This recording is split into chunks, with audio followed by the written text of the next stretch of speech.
Serious, and you're looking for a Christ man, the one who anointed with the Lord, with the Spirit of the Lord, to do His will. I'm that nigga.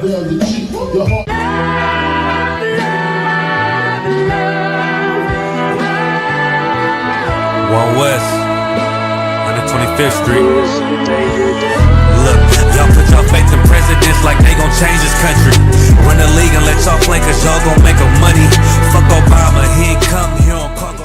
American honor don't lack no soldiers. For the Spirit of the Lord, we don't lack no soldiers. Saint, black, Hispanic, native, they hate y'all as the same. Paint Christ in their image, paint you as a slave. God ain't all love, scriptures say he hate. African soft niggas, they know we not the same. School to prison pipeline to get you off the streets. Put you in the cell toilet connected to the sink. Molested as a kid, she prostituted as a teen. The byproduct of Martin Luther King dreams. They just took the yoke off, my nigga, we ain't free. We living bleak in these wastelands of poverty. If you don't know the truth, then the lies sound promising. Prophecy, gift and the curse. Dylan started killing, they was sitting in church. Black folk forgave him, man, this shit is absurd. You should never love your enemy, that shit ain't gon' work. Yeah, fuck dying on your knees, you better die in glory. Man, I joined the UPK, taught me the art of warring. I took a nigga life like mine to be recognized. I feel that pain every day, it can't be reconciled. Pops banging, my sister a prostitute. My brother got life, and somehow I still found the truth. War ready, no cowards, no excuse. Fuck reparations, you can't bandage no open wounds. Blood on the leaves, body swing hung from a noose. I was on a run in Nashville and I found the truth. I called the school, classes being held by the shock on my life. I want to be a gangster like a cop. Do this for my brothers, real brotherhood. Everything we do, we got it out this book. My nigga, I can never be no African. UPK the only authorized acronym. I'm passionate about my brothers and sisters. We in hell, I ain't got nothing against them. That's another religion. If it ain't under YAHANNA, ain't me murdered by them and got a hug from YAHANNA. That's the way out for a coward in my observation. They don't fear the Lord, they indoctrinated. Wolves in sheep clothing, Joe Osteen. Real priests bringing back black royalty. One West on my headpiece, ranking order. Can't let them trick me off the streets, I gotta raise my daughter.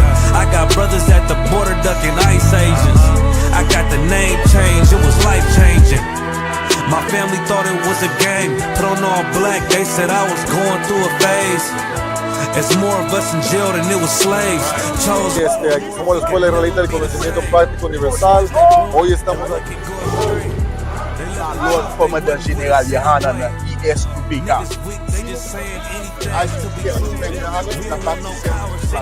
This is what Commander General YAHANNA did. This is what he did. First camp, I cut off all my dreads. I took an oath when that oil hit my head.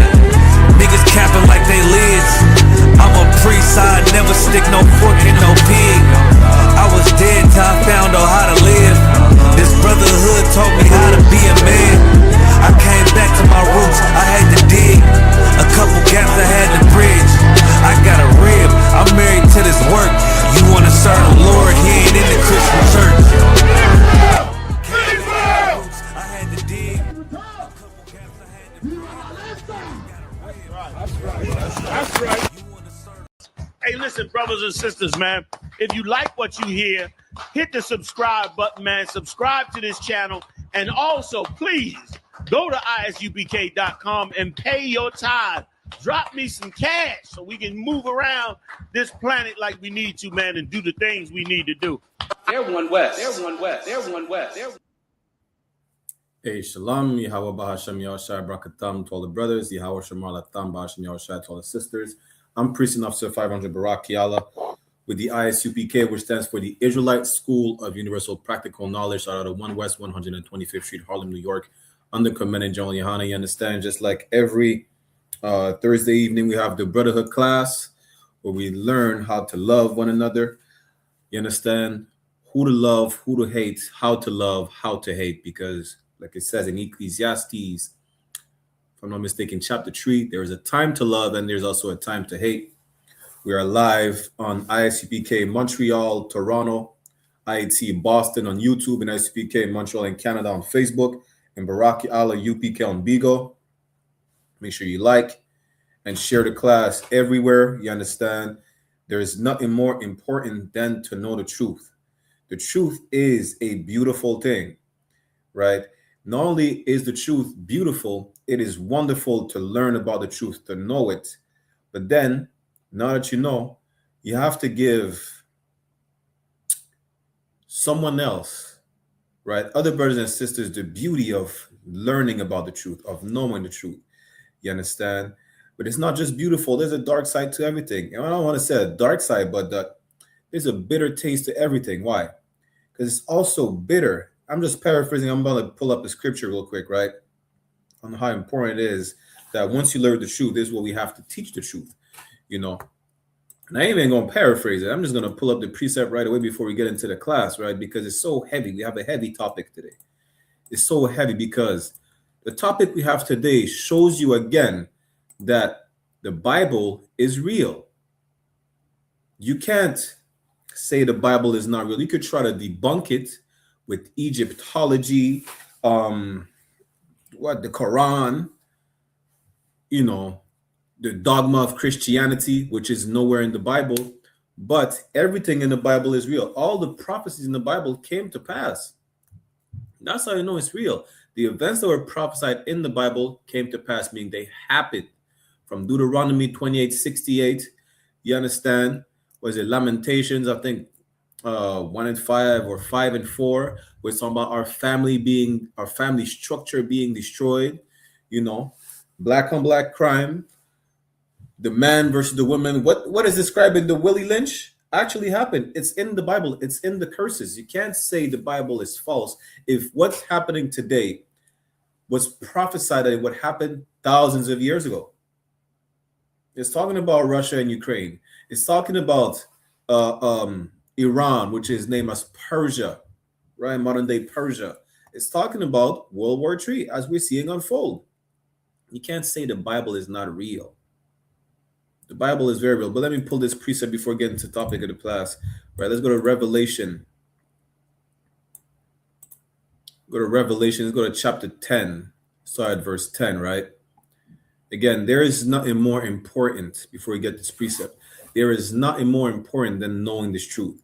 There is nothing more important than for the people of the book who happen to be so-called blacks, Latinos, and Native American Indians, that they are those people of the book, according to prophecies, according to curses, according to archaeology. We are the real biblical Jews of antiquity.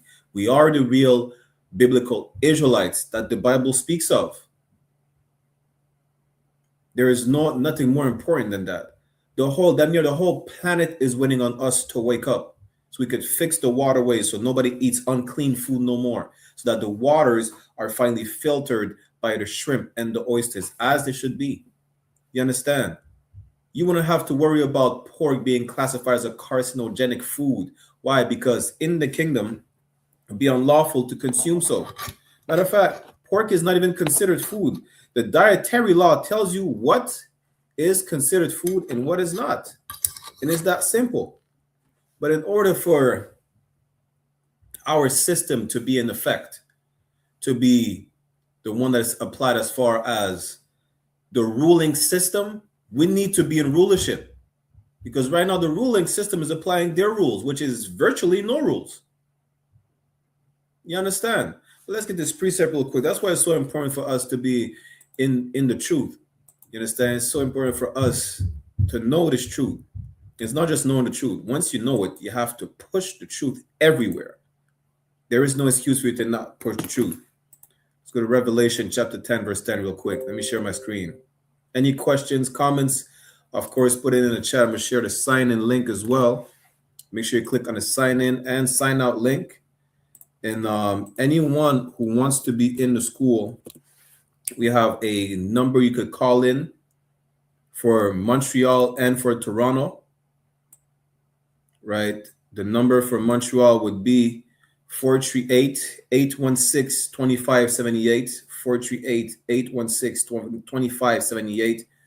And for Toronto, it will be 647-793-7844, 647-793-7844.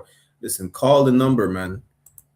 You know, if you're a man or woman of Black, Latino, and Indigenous descent on their father's side, call the number. Do it in 90 days. Change your lives, and you can help others change theirs as well. Time is short, man. You understand? You know, Salaki, I'm having technical difficulties. It seems I share the screen. There you go.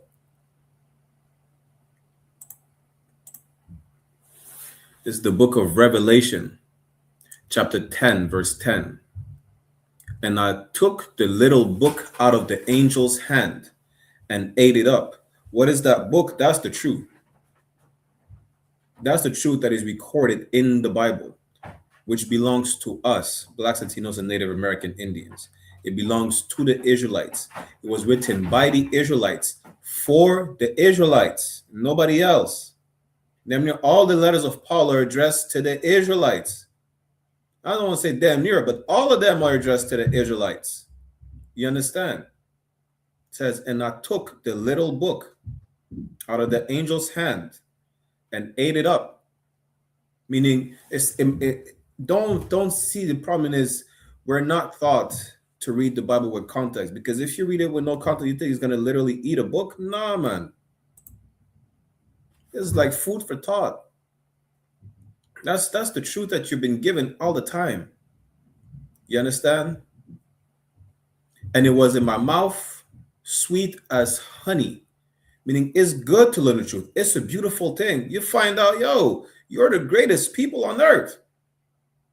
It's amazing. You understand? It's amazing to learn that there is hope. Finally, you're not just, like your life doesn't stop at being on the block, being a criminal, being a whore, or whatever image they portray in the propaganda they push against our people. That's not our life. We're the greatest people on the planet. And it's amazing to know. It's beautiful to know that. It's as sweet as honey. It feels good to know that we finally have hope. We keep reading. And as soon as I had eaten it, my belly was bitter. Why? Why was your belly bitter once you ate up that book? Because now you look at your current life in the mirror. You're like, damn, you're such a disgusting being. How much you're hurting yourself and you're hurting others. Why? Because the beautiful thing is, as a woman, you're not just a whore. You're not just a whore as a woman. You have value.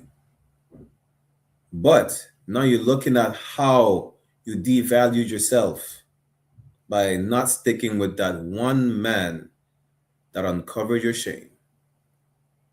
For lack of better words, of course. You understand? It's bitter for you to look at yourself in the mirror and be like, yo, as a man, you created so much whores. How? Because you didn't stick with them. You slept with these women and you threw them away. So it's beautiful to know the truth, but at the same time, it's bitter because you're looking at yourself like, damn, I'm a disgusting being. All y'all smokers, I don't give a damn if you're a weed smoker, you smoke cigarettes, smoke crack, it don't matter. It's all the same. Y'all are sharing the pipe, the blunt, the spliff. Guess what? Y'all are akin to homosexuals. Y'all are licking the blunt all over and everything, especially the blunts. The blunts is a dry leaf of tobacco.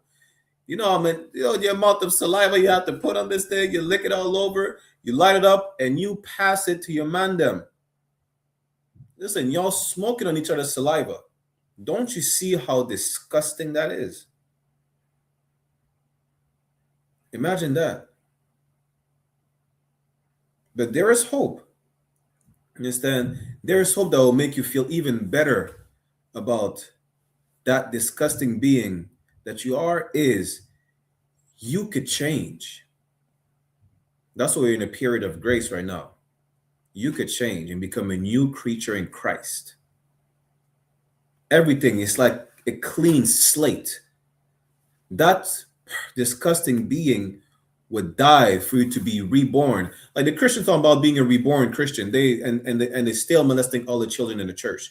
Talking about being a reborn Christian. Did you see? I forgot, that was a long time ago. That video went viral. That whore was dipped in the water and she came out the water. Little whore. You know, the point is this. It's a beautiful thing to learn the truth and to know that that disgusting, filthy person that you are could be washed off of every filthiness that is upon them. How? By becoming a new person. Let's read the next verse, and then we get into the topic. Verse 11. And he said unto me, now that's the angel, you took the book, you ate it up, you learned the truth that you have to change. You understand that there is not one sin upon another. You learn the truth that sex is marriage, right? That the lifestyle you live, there is no such thing as an alternative lifestyle. That lifestyle is abominable. You understand? Now, what do you do next? Exactly what we're doing every day. Every day in classes, in these physical classes, these online classes, throughout social media, when we walk on the street, talking to brothers, passing flyers, business cards, and whatnot. Revelation 10 and 11.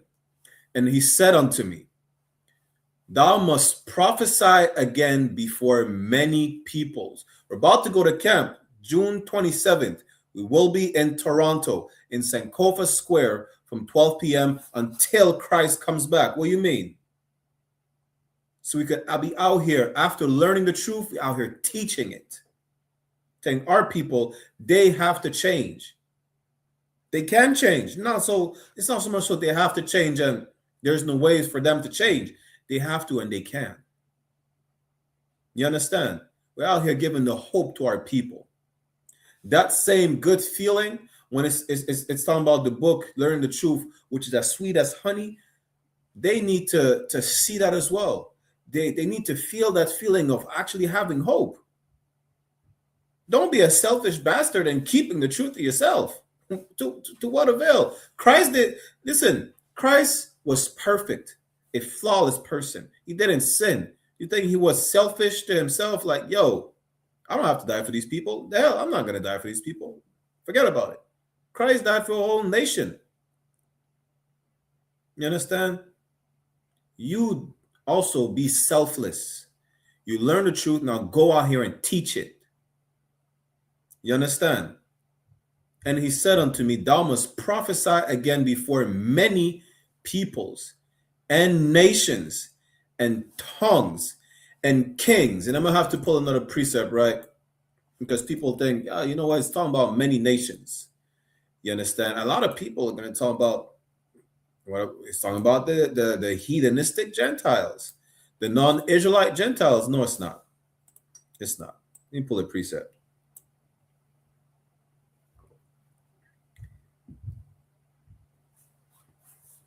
So, Lucky, let me pull the precept real quick. Again, any questions, comments, put it in the chat.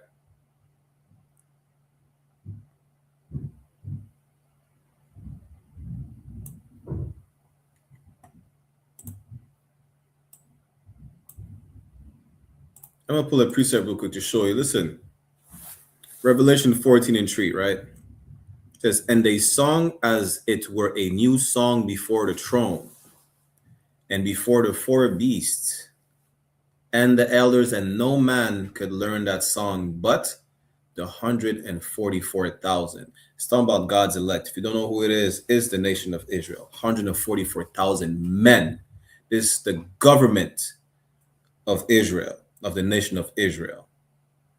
You understand? Which were redeemed from the earth. That's what the Lord is waiting for, 144,000 men. But nobody could learn that song except them. How? That's how you know it's not talking about these other nations. It's not talking about these other nations. You understand? If you want to go about what is it, Acts, in the book of Acts, when it's talking about speaking in tongues, it's talking about speaking in different languages. We're being redeemed from different nations. Listen, we're everywhere. There's brothers in the UK right now. There's brothers in Jamaica. You understand? Let us find an Israelite. Let us find the father of Naomi Osaka, a Levite that was born in Japan, right? That still be going to the other nations. See, I speak like 4 languages. That's me speaking in multiple tongues. That's what it's talking about in Revelation 10 and 11. Go teach the truth. We teach class. This class is in French, English, Spanish, Creole, Portuguese, name it. Now that we ate up the book, we go out here to teach our people. There's no such thing as a language barrier. Trust me, whatever language. Listen, there's a brother in the Netherlands, Ira. He speaks Dutch. Let him be raised to, I think, is he an officer already? You know, if not, it's probably a prophecy about him being raised up, and let him go out here and teach the Dutch Benjamites. There is no such thing as a language barrier. We speak in tongues. We have to. You understand? This is why it's so beautiful to be in the truth. It's like, damn. Don't be selfish. You have to teach the truth just like you were taught. Well, you're the only one who needs hope. That you could stop being a crackhead, you could stop being a lesbian, you could stop being you could stop living whatever disgusting lifestyle you live. You're not the only one who needs hope. Children need hope in realizing they could grow in a different environment that is what's presented to them in modern day society. Our children need hope. Our children grow up hopeless. That's why a lot of us are destroyed since we're children, because we don't see no hope. Children grow up thinking like, yo, the rest of their life, they're going to be on the block, you know, selling dope. You know, young girls think that as a woman, as a Black, Latino, or Native, all they have to be is, you know, a sexual object. Well, you're more than that. You are the greatest people on earth. Yashar Allah in the Hebrew, Prince of the Power. All your sisters are princesses of Zion. You understand? We're not no hoodlums or whatever negative image you try to portray us in. No, that's not us. We are the ruling class of the earth, the chosen people. We're special. You understand? We're not like everybody else, right? But now that we got that out of the way, we're going to get into the topic of the class. Shout out to Aizan, hey, Shalom, Yahweh Hashem Shabrakata. Don't be on the Bigo, Yahweh Hashem Shabrakata. You understand? Let's get into it. So, for the people who are not aware, because I know I spoke Captain Azania, was it yesterday or 2 days ago? Captain Azania, camp leader of upstate New York, right? I spoke to him, I think it was yesterday. Either way, we were talking about the recent unaliving that happened in the city of Montreal. And I'm going to pull up the article. Some incel, which is, for lack of a better word, some sexually frustrated devil, you know, drove from Alberta to Montreal and tried to target the head office of Pornhub. And in doing so, he unalived the police officer. Yeah, that happened Monday, 11:30 a.m. While we watching Let a Hebrew Speak, some sexually frustrated devil is in a shootout with the police about 20 minutes away from where I live, targeting the head office of Pornhub. You know? So now, that happened, and that's what the topic of the class is. Because, as you know, this is the Brotherhood class. We teach about we should gather together and we should separate. But a lot of our people still think that there is hope in this empire. This example is a perfect example to show you that everything that is prophesied in the Bible is happening in front of us for signs, for us to finally wake up. What is it? Romans 13 and 11. It says it's high time to wake up, to get out of the darkness. But you decide to remain in the darkness. That's a problem because you're comfortable in it. You know, you rather Salaki, you rather remain in the dream that they gave you. We're gonna get into this quick article. You understand? I'm not gonna show a clip because the clip is graphic. I ain't trying to get the class clip we see because we see the officer laying down on the ground, unalived, blood splattered everywhere. We're gonna get some precepts. It is important for us to know that as prophesied, our empire is being built. We're building the kingdom right now.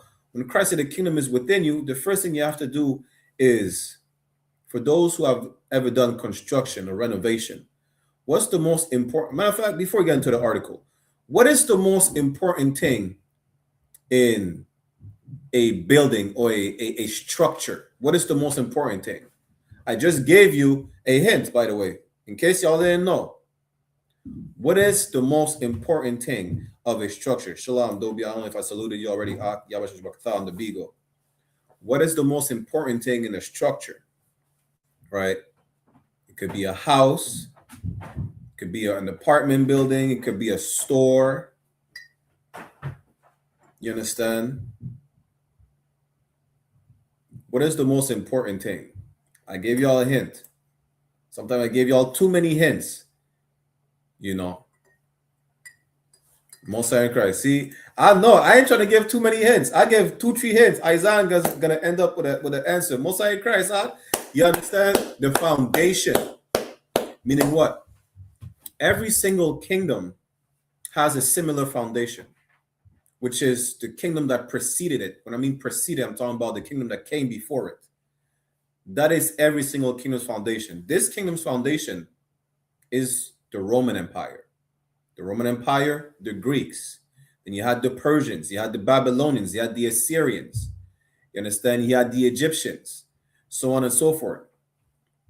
Thing is that's why every single kingdom has been a wicked kingdom. People don't see the pattern. Besides us being in captivity, right, which is the same. We've been in captivity throughout among these 18 nations. We've been captive to 17 of them because we're the 18th one. You understand? With all these major kingdoms, all had the same foundation. That's why you have all these pagan deities being the same under different name. Astaroth, Astarte, Easter, you know, the so-called Virgin Mary is Semiramis, I think if I'm not mistaken. You have Nimrod being Osiris and so on and so forth. Zeus. It's under different name, but it's the same deity. You understand? That's what the most important thing is, the foundation. As we're building a kingdom, we are the foundation of that kingdom. You understand? Because you could build it physically, but if the people who are part of a company in the building don't have the mindset to make the company run smoothly, the company is gonna go to the ground, right? If even if like you're building, like I'm gonna go even on a more worldly perspective. Like even when you're in a gang, when a criminal organization, you have to have the mindset, the mental to carry out certain acts and build this empire. The empire of the mafia or any criminal organization or whatnot, it's not the actual physical building. You understand? You need to have that mindset first. The mind, what's in our mind is the laws, statutes, and commandments. Let me get that precept real quick, and then we get into the article. What is it again? Deuteronomy. I think it's Deuteronomy 4. Could be 5. Where it says we need to teach the children and have that as frontlets in between our eyes. Let me double check. Right. This is the most important thing. Is it goes along with having the law in your inward parts. Why? Because that's having the mindset to build this kingdom. Forget about a physical building. If you don't have the mindset, you're gonna run this to the ground. It's gonna go to Salak. It's gonna go to shit. Salak for my language. You know why? because some of them are going to be Muslims, others are going to be Christians, right? Some of them are going to be Buddhists, some of them are going to be Gnostic, whatever that is. Irish people are Gnostic. I don't even know what the hell that is. I just know it's not in the Bible, and it's a sin. That's all I know. I couldn't care. I don't know whatever you identify as, you know, if it's not in the Bible, it's a sin. That's all I know. Right. Let me go to it's in Deuteronomy. Bear with me 1 second.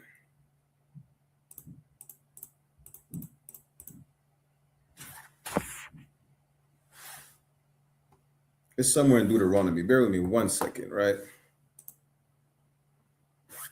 If y'all got it, y'all put it in the chat.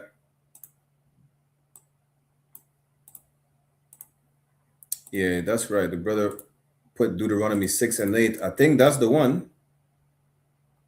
Yeah, that's the one. Let's go there, right?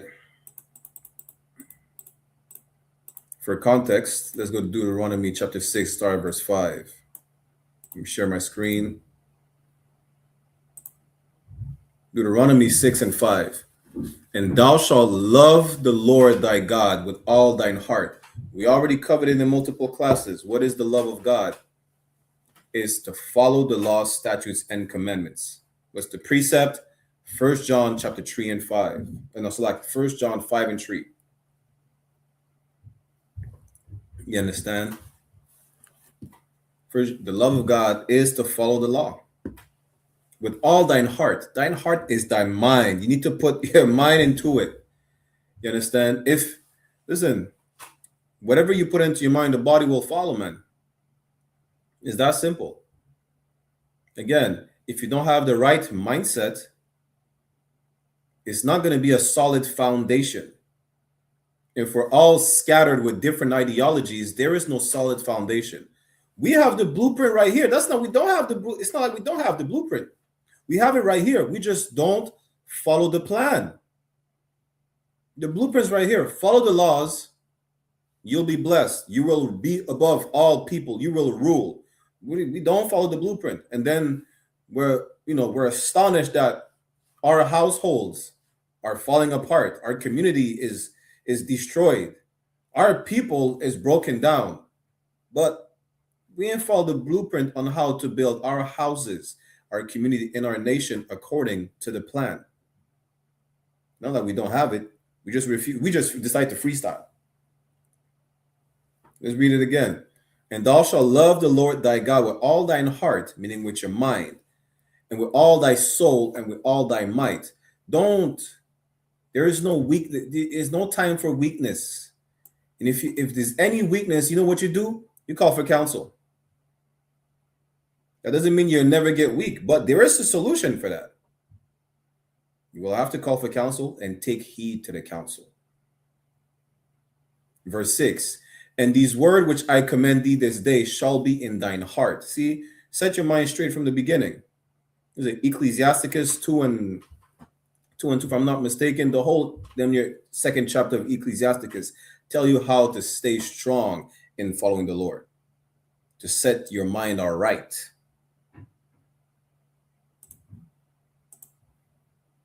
Verse 7. And thou shalt teach them diligently unto thy children. This is how you're going to raise your kids right, man, by them knowing the law. This is how you're going to raise your kids right. You don't even have to worry about your daughter being a prostitute. Why? Because according to the law, sex is marriage. There is a process, as a father, as a mother, as parents, on how you're going to teach your daughter to be, you're going to raise her up to be the wife that she will become. You're going to raise her up to be the woman that the Lord called her to be. You're not going to raise her up. I've seen this clip, even though in the clip it's not a daughter, it's a mom. I'm pretty sure a lot of y'all have seen the clip. I'm definitely not going to pull that up. She's literally half naked. You understand? Literally half naked. I don't know what you want to call these. She's like in something that the attire she's wearing is deemed for a husband's eye only. Let me put it like that. And she's out here on the basketball court in broad daylight playing basketball, shooting hoops with her son. You understand? Listen, some people should not be parents. I'm telling you right now. And it's a sad thing to see. This is how you're gonna raise your son. Now, your son is either gonna grow up a homosexual, or all he's going to do is bring you whores at the house that you will feel are competing with you because you're a whore that has your son's attention. That's why. The point is this: when you teach them the law, you don't have to worry about how your kids are going to grow up. You don't have to worry about your son being sodomites, your son making whores out of women. You don't have to worry about that because your son knows sex is marriage, and he's never gonna treat a woman, you understand, like how the world teaches us to treat women. You don't have to worry about your daughter being a prostitute because she knows sex is marriage, and she has value where once there is a man that humbles her, she's not going to devalue herself by looking with what she feels. You know, I don't know what people say today in the world. People say all types of dumb stuff in the world. Like, I don't feel like he's the one for me or whatnot. You felt it when you spread your legs to him, though. You put that mouth on him. Yeah, he definitely was the one for you at that time. You understand? He put his hands all over you. He was, at the time, he was the one for you. Now, what made you change? What in your mind said, yo, nah, that wasn't right? That's done. Now you have to figure it out.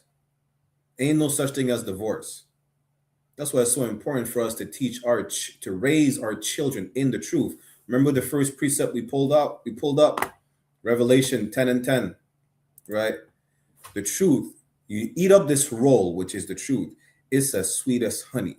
It's a good feeling to know that we're raising kids with standards, not little YNs, not little girls. Listen, you see girls, good night.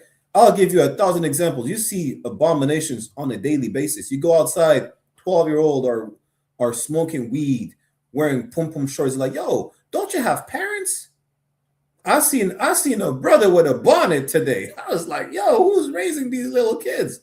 I see the brother, probably like 13 years old, with a bonnet next to a young sister.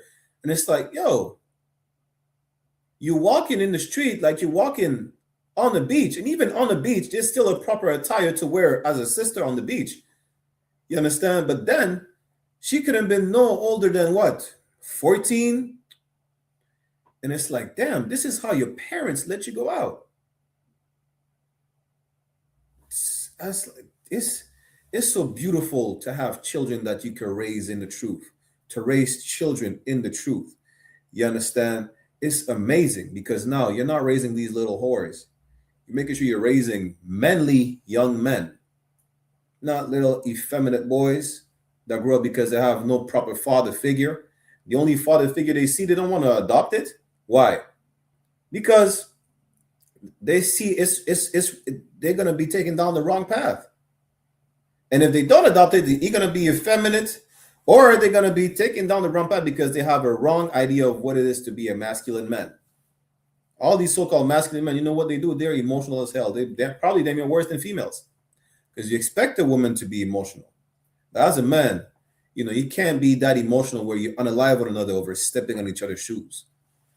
Unaliving each other for what? For a block that don't belong to you anyways. Like the people who unalive the rapper from Jacksonville, Fulio, they're saying, well, it's definitely not worth it. They're never coming out. Ever. You understand? But let's get back to the precept real quick. Salaki. And thou shalt teach them diligently unto thy children, and thou shalt talk of them when thou sittest in thine house. Listen, and that's Israelite culture. Y'all go on ChatGPT. I sent this to Captain Yarash of Samashamar. I just, out of curiosity, even also Hazahab, I looked up the Israelite lifestyle, the Israelite daily routine. Our life is simple. Did you know that? Our life is extremely simple. And that's part of our lifestyle, teaching the laws to our children, rehearsing the righteous acts. That's part of our lifestyle. Today, we're prey to all manners of, sin, because that's what's being pushed in today's society. But part of our lifestyle is teaching our children how to live according to the law. You understand? You know, I'm gonna give myself as an example, right? And I'm gonna finish that because I'm trying to be long-winded. I'm telling y'all, I ain't trying to make two-part classes, but if needed be, so be it. Growing up, me personally, right? When I was in the world, it was never so bad for me to smoke weed. What I mean that is like my parents didn't really give a damn. My dad was more so like, yeah, it was safer for me to smoke weed with him as opposed to not smoking weed at all or smoking weed with people outside. You understand? That's what I'm saying. And it's really, when you look into it, it's just wrong, period. It's a lot. You know? It's just wrong, period. Like I grew up and I was told growing up before coming into the truth, like, it's not bad you selling weed, just don't sell crack, don't sell cocaine. Like you don't think much of it until it's like, yo, wait a minute, you're selling drugs anyways. People are still getting high and still killing themselves. It don't matter if it's crack, cocaine, or pills.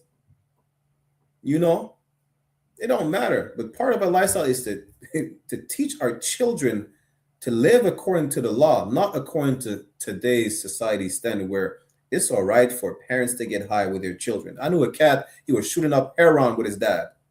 I said, damn. In the truth, you learn that there's really no difference as smoking with your dad, shooting up heroin. But in the world, you're like, damn, shit. You understand? Let's get back to it. That's why it's so beautiful to be in this truth, man. And when thou walkest by the way, and when thou lies down, and when thou risest up, meaning you always focus on the law. That's what it means. You go to sleep, the law should be on your mind. Whatever you do, the law should be on your mind. You go to eat, the law should be on your mind. You understand? You go to court a sister. Yo, ask her, where's she from? Ask her, she has a man. She has a man, she's off limits. She's a heathen, forget about it. And then ask her name. That's it. The first two questions is about her having a man and if she's a heathen. Think about the law every single time. When you don't think, that's why you're like, yo, smoking ain't that bad. Because you don't think. You don't even know the law. You don't think like, yeah, you know what? Maybe I could sleep with her. You don't think. That's why you do all sorts of mistakes according to sin. Because you don't think. When you think of the law all the time, ask yourself, yo, is it a sin to do such and such? You're not sure? You call for counsel. You call your camp leader, man. That's a cheat code. You ask questions in the scripture breakdowns. Talking about questions, any questions or comments, put it in the chat. You know, that will prevent you from sinning. You understand? Can you eat certain candies? Yes, yeah, especially these days. There's pork in everything. You ask, yo, is this lawful? Before you eat it and say, well, I didn't know if it was lawful or not. You know there's pork in candies. Just read the ingredients. It's going to say seaweed gelatin or beef gelatin is lawful. If it just says regular gelatin, you know it's pork. Always think about the law. That's what you should always have in your mind. You understand? Verse 8 and 9 was the main focal point. I just read from verse 5 for context. Deuteronomy chapter 6, verse 8. And thou shalt bind them for a sign upon thine hand, and it shall be as frontlets between thine eyes. Some cat put that in the chat, talking about having a frontlet between your eyes. It's not those phylacteries that you see the Jewish man having. No. It's talking about doing the law, acting according to the law. That's what it's talking about when it's talking about bind them for a sign upon thine hand. And shall be as frontlets between thine eyes. What is between your eyes? Your mind, your brain, what you think with. You understand?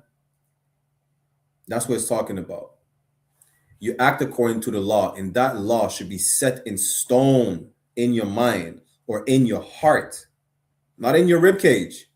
In your heart is your mind. You understand? And that's the strong foundation of the kingdom of heaven.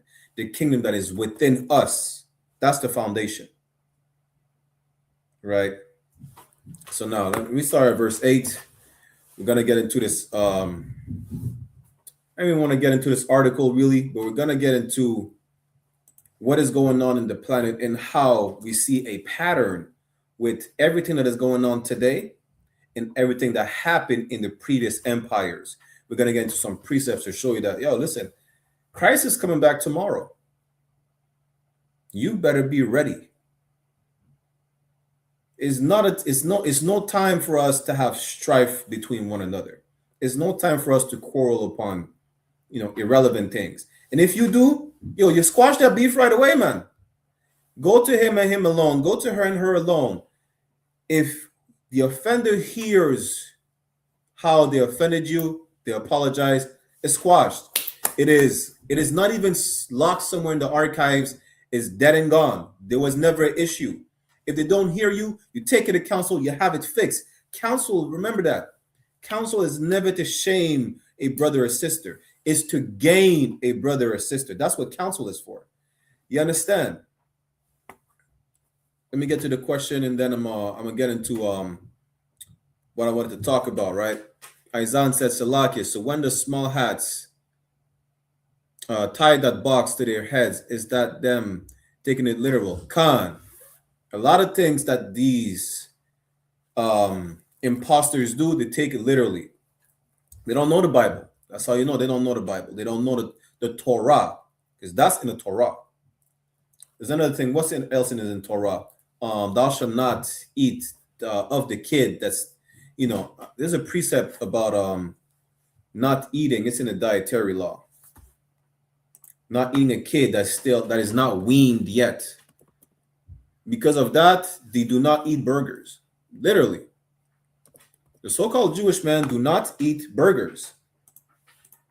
I don't know if you know that, Aizan. They say it's unlawful to eat burgers. Right? Why? Because of that precept that says don't eat a kid that is still on his mother's milk. So they don't eat cheeseburgers specifically because it's the beef with the cheese that is made out of milk. I'm just paraphrasing, right? What it's talking about is don't eat veal that hasn't been weaned yet. That's why when you give an offering of the first lamb of the first year, it takes about a year for the lamb to be weaned and not be on his mother's milk. Now, if you would eat veal that is not eating grass but is still sucking on his mother's milk, that would be unlawful. But they take it so literally, they say, well, you can't eat cheeseburgers. You have to put a box on your head and tie a rope around your arm. You understand? That's what they do. Why? Because they're not the people of the book. Therefore, they don't know how to follow the book. Just like they're no different than Christians.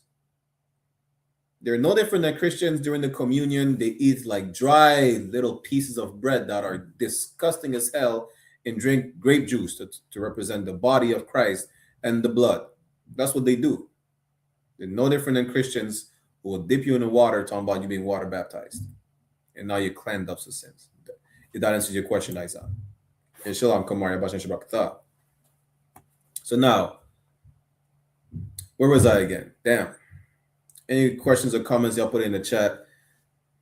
I lost my train of thought. So I guess I'm going to just go into the similarities of what's going on in these empires and how is referring to Christ coming back. Let me share my screen. Right. Y'all can look this up, but just for y'all, so that we don't make it too long-winded, I went on Chat GPT for y'all, right? Went on Chat GPT for y'all just to make it easier. So went on Chat GPT and I asked this question for y'all, right? It says, what were signs of empires' decline before they fell, such as the Egyptian, Persian, Babylonian, Assyrian, and Greek and Roman Empire? Why did I ask this question? Because again, these empires had one thing in common. All of them had one thing in common. We were captives in these empires. And it's so important because of the topic of the class and the precept we're about to bring out, right? No sweat, Aizan. I am the bar. The water to you. Why is it so important? Because these are signs that Christ told us to look out for.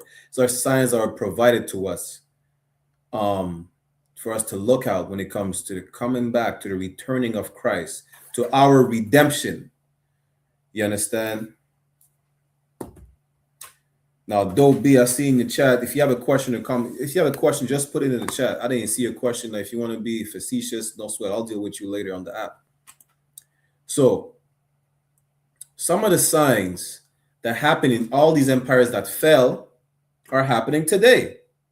We're about to go through it a bit, right? So while every empire is different, historians often notice recurring patterns before major empires decline. And there's a term, I think it's called, I covered that with Captain Kazak Ahmad, it's called, what is it called again? It's an effect. I'm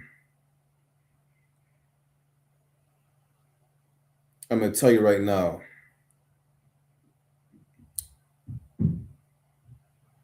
It's an effect. It's called damn. I forgot. It was coined during the Greek. It's a Greek word. It's an effect. I forgot what it is. I'm gonna probably bring it to y'all next class or whatnot.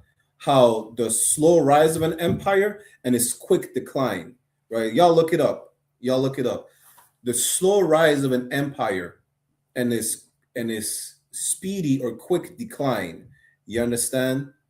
There's a term for it. And this is what every single empire went through. And this is what this empire is going through right now. But let's keep reading a bit more. The timing and causes vary, but many of the ancient empires you mentioned showed several of these warning signs, such as political instability, economic problems, military overstretch, corruption and declining institutions, social division, external pressure, loss of cultural confidence, right? And now he's going to go into each of these empires, Salakia, each of these empires individually, right? But we're going through it right now. Economic collapse. Listen, I just went out of curiosity to check the conversion between the Canadian and the US dollar. It's almost the same value now. Listen, the US dollar is waterfalling. You will not believe it. You understand? The US dollar is waterfalling. You understand? Gold damn near crashed. Gold attained what? Gold went to about $6,000 an ounce a couple months ago. Now it fell to like $3,500. Why? Because the war is calming down temporarily. You understand? It's all about the BRICS and alternate currencies. That's part of the decline of this empire. The US dollar, which is the petrodollar, backed by oil. It used to be backed by gold. Now it's backed by oil. You understand? Is losing its value. You're trying to replace it with the BRICS. They're talking about crypto. They're talking about everything to destroy, because every country has to rely on the US dollar, right? They're trying to remove the US dollar from being the main currency that everybody has to rely on. That's number one. What else we read about, right? I'm just giving y'all a bit quick for time's sake. And y'all feel free to let me know if I'm too long-winded, yeah? You understand? Political instability. Aizan say anacyclosis. Is it? No, that's not the term I'm looking for. When I'm talking about this, I think it's the Seneca effect, as a matter of fact. Let me see. Seneca effect. Is it? Could it be the Seneca effect? Yes. I appreciate Aizan. You just reminded me of it. It could be anacyclosis as well. Let me look it up. Let me see. Anacyclosis. No, so it's not it. Anacyclosis is an ancient Greek theory describing the predictable cyclical pattern of political evolution where government degenerate, collapse, and repeat the cycle. You could put it there as well for the reason that you have a lot of devils that are that's what they do. They analyze it and they're trying to predict what's going to happen in the political movement or whatever they call it. That's where you would put anacyclosis. What I'm talking about is the Seneca effect, right? I'm gonna put it on the screen for y'all.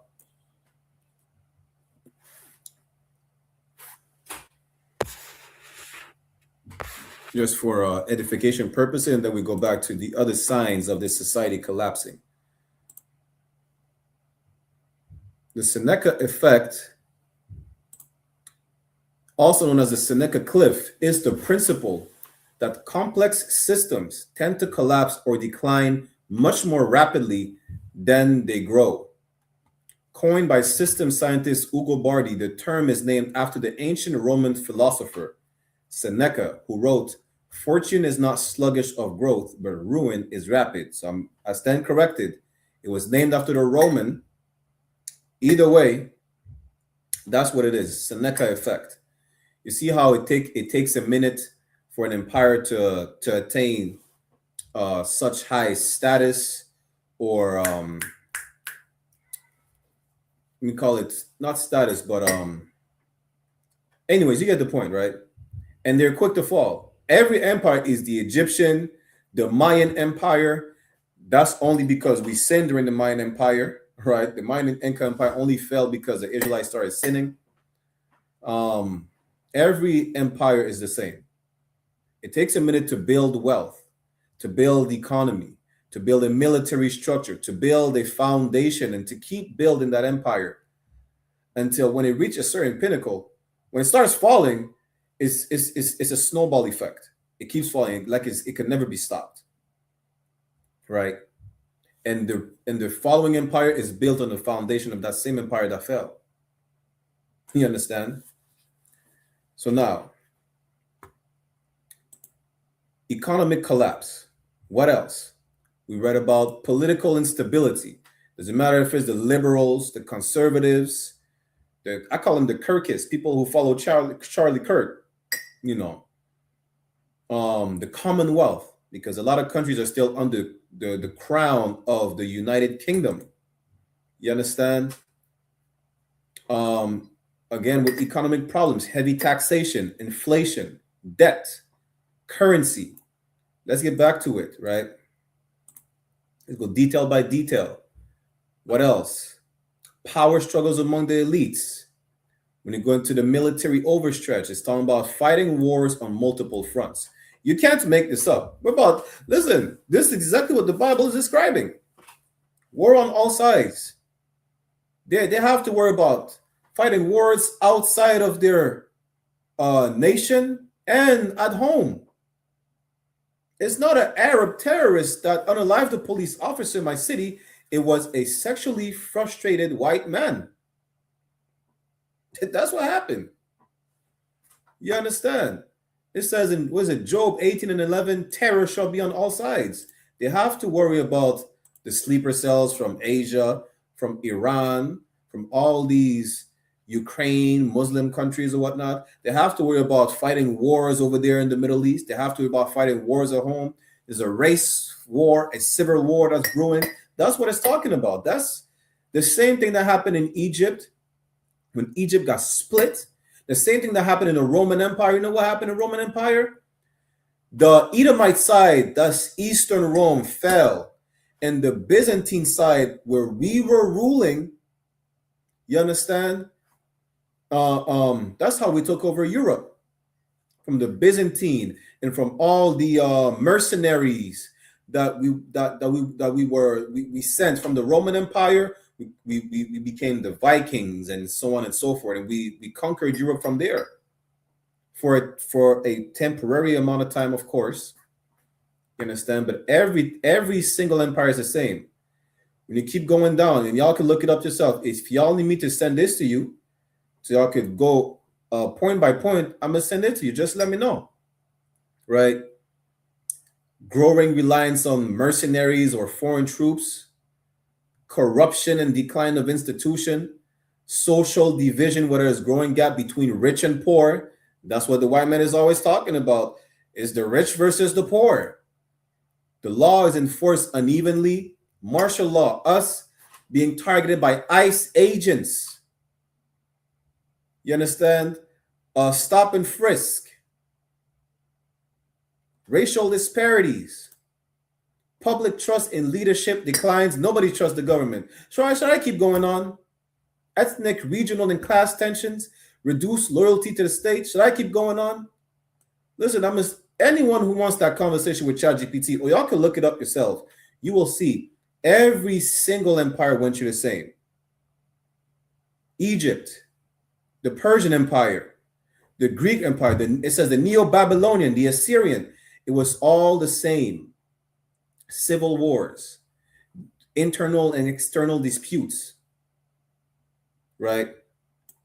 The point is this: we're going to get into some precepts to let you know that this has been prophesied, and you better come out of her, my people, that is prophesied in the Bible. It was told to you.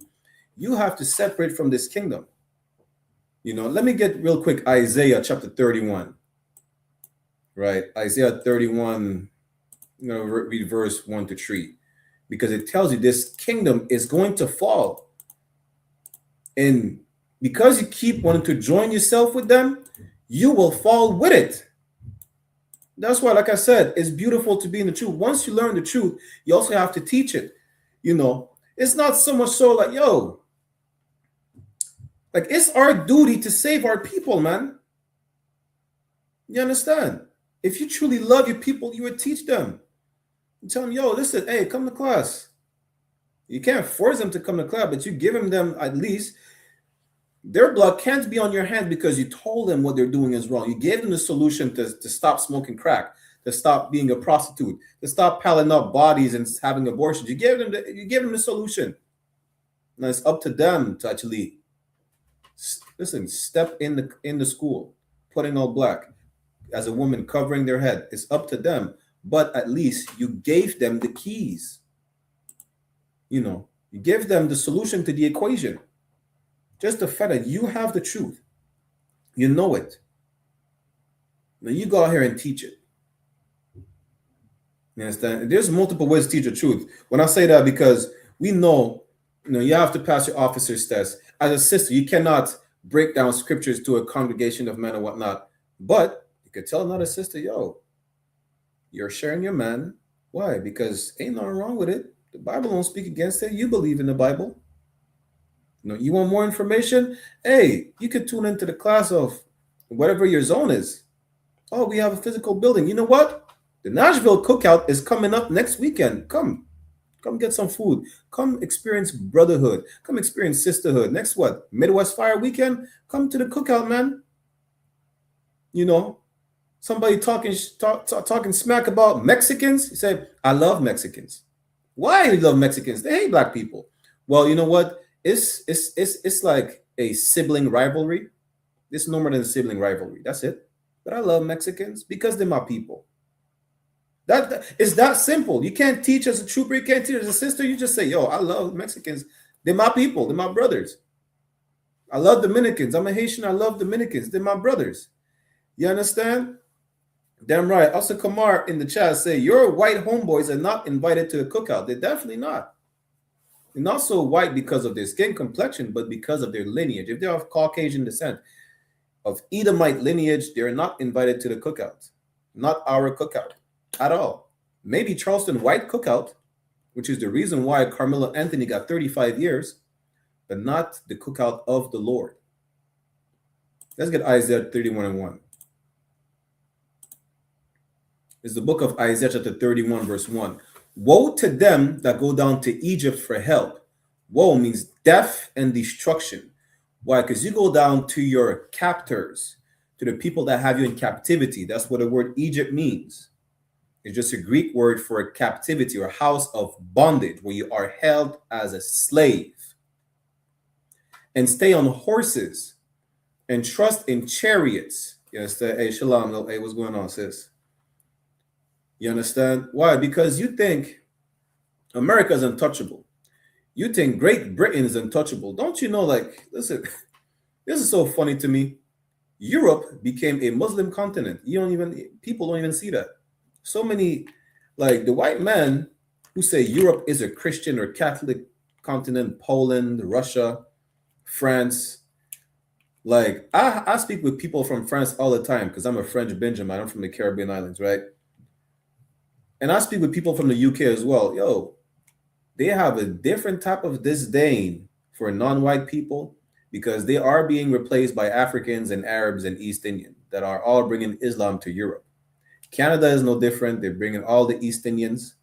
You understand? But you think white people think they're untouchable because of the military might that they portray, not knowing for someone who don't know, right? You would think, yeah, America's the greatest country. America is weak as hell. Do you know how Caucasian people took America? It's not like they teach it. If you speak to a white person, they say, yeah, we fought fair and square with the natives and we won. That's a lie. They poisoned them. That's what happened. They poisoned them with blankets filled with smallpox and all types. Listen, all those sexually transmitted diseases come from white Europeans. You understand? Look it up. Smallpox.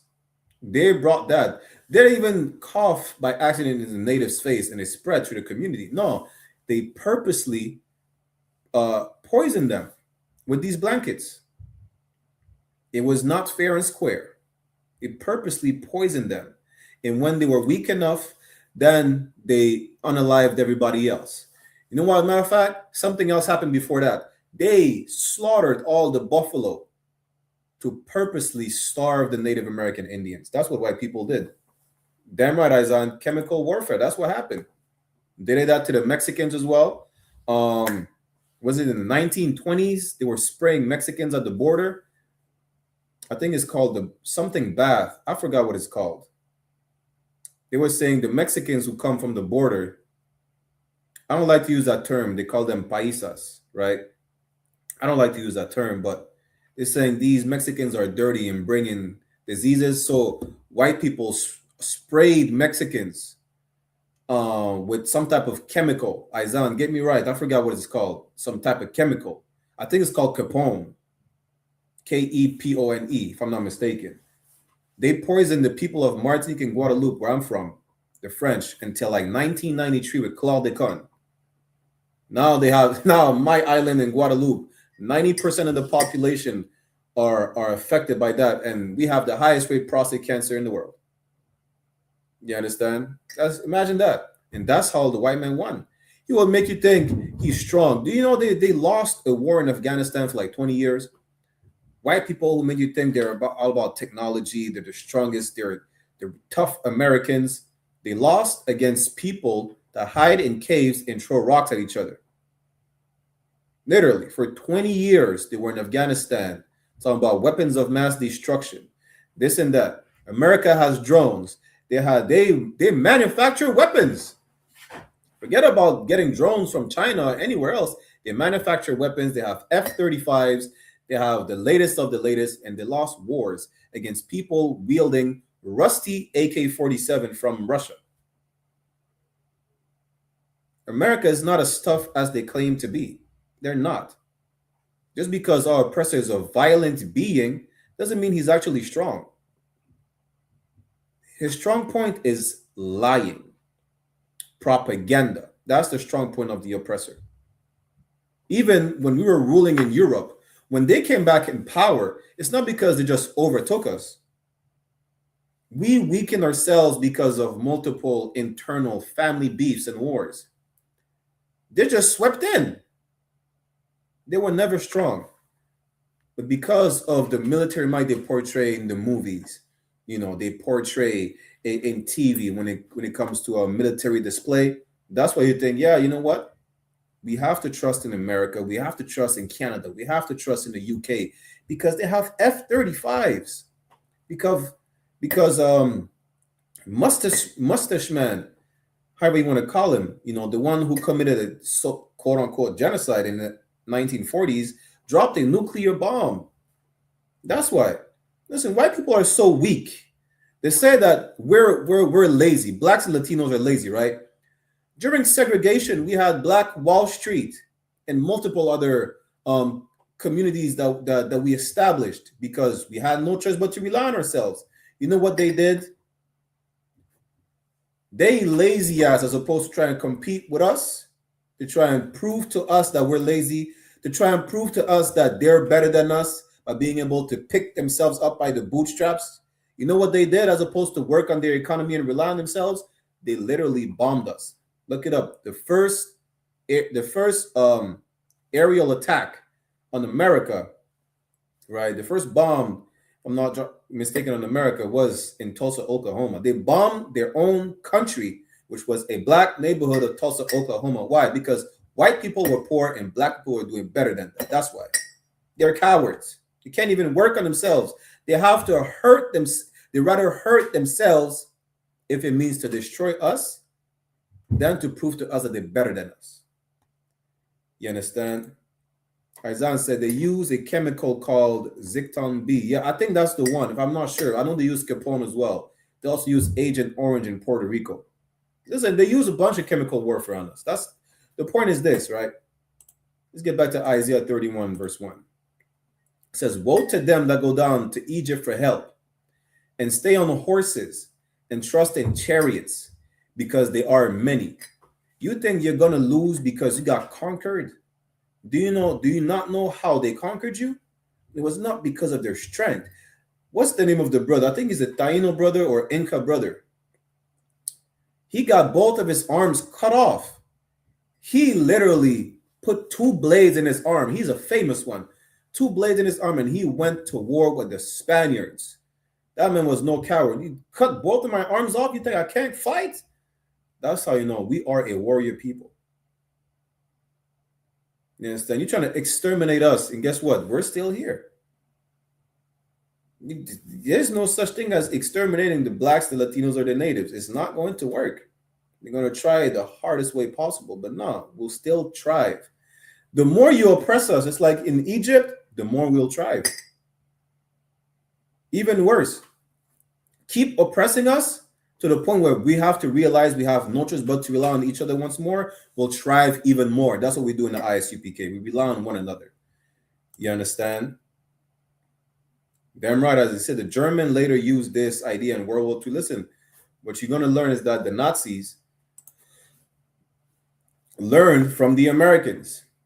Everything that was done to the small hats was done to the natives and the Mexicans and the Latinos in America before it was done in Europe in the 1940s, in case people didn't know that. We were like the guinea pigs for what happened over there in Europe, right? Let me keep reading for time's sake. "And in the horsemen, because they are very strong." You trust in the quote-unquote strength of America. I'm going to show you where America says is weak. It's not as strong as you think. "But they look not unto the Holy One of Israel, neither seek the Lord." You don't look at the Lord like, yo, you're going to seek help from the Lord. The Lord says it multiple times, right? He'll be an adversary to our adversaries. He will fight for us like he fought for us in Egypt. He don't give a damn about numbers. Just trust in him. And you gonna see what the Lord did in Egypt. He turned the water into blood. He killed every firstborn. You understand? In a matter of like during the night. The Lord who created everything, you can't trust in him, but you trust in someone that will create a gun to unalive himself. Imagine that. You rather trust into a firearm that will run out of bullets than the Lord that will abide here forever. No sweat. Let's keep reading and see what happens. Verse 2. "Yet he also is wise and will bring evil and will not call back his words and will arise against the house of the evildoers." That's the Lord. The Lord is wise, you understand? "And he will arise against the house of evildoers." Don't think that the punishment of our oppressor is not coming just because it took a minute. Just like it took a minute for Pharaoh to be displaced from his throne, the Lord is setting the stage. You see how every nation after we got freed from Egypt were like, yo, damn, I ain't messing with these Israelites. What's the woman in the city of Jericho? She told the spies that was sent by Joshua, yo, I heard what the Lord done for y'all. I ain't messing with y'all. Spare my family. That's what she told them. She said, this a word is bond. Hide us and don't snitch where you hate us on the rooftop, and we got you. You and your family will be safe. The heathens know. You read in the book of, what is it, Judith in the Apocrypha, 5:20. They know if we sin, we're going to be at their mercy. But if we don't, the Lord will make an example out of them. But he needs to set up the stage for this. It's not like, yo, if you just, step on an ant. The enemy, he needs to, that's why he hardened Pharaoh's heart multiple times. So that he thinks he's so powerful that he's untouchable. And then when the Lord comes, he destroyed that pride and like, oh, damn. Well, the people who we thought was untouchable, they got brought down with the quickness by an unbelievable power. Just like the stage was set in Egypt for us to be free, the stage is being set right now with these plagues. There were, 3 earthquakes yesterday or 2 days ago in Venezuela, the US, and Japan. It says it will be earthquake in diverse places. Now, you can't tell me it's a coincidence about a tectonic plates or whatnot. This is biblical prophecy. Let's keep reading for time's sake. Salakia. And one quick thing. The Lord said the punishment of someone, understand, sometimes you might think it's going to tarry, but no, it will eventually happen. As prophesied, our salvation will happen. And everybody will be witness of it. Keep reading. Against the help of them that work iniquity. Verse 3 is the focal point, like I told you. You're going to stand with this empire. You're going to fall with it. Isaiah chapter 31, verse 3. Now, the Egyptians are men. Don't people say we all bleed red? Isn't that what they like to say? We're all humans? What human is stronger than God? Now, the Egyptians are men and not God, and their horse is flesh and not spirit. Listen, just like flesh. You could break my flesh. You could break my fingers right now, but my spirit will remain the same, untouchable. Now these are flesh that could be broken, legs, hooves, head torn apart. You'll see the damage. They will bleed to death. You understand? They could be destroyed physically. When the Lord shall stretch out his hand, both he that helpeth shall fall, and he that is hoping shall fall down, and they all shall fail together. Stop trying to fix this nation, man. This nation is falling apart. You can't prevent the decline of this empire. You can't save white society. If you could have, you would have, though. That's why you're trying to fight so hard for it, but you can't. That's why you have to separate from it, not physically, because its influence is everywhere. It's not about spiritually. Abandon the customs of America. Stop celebrating their holidays. Stop, adopting their custom of such depravity. Stop worshiping money like they taught you to. Come learn this truth and push the truth.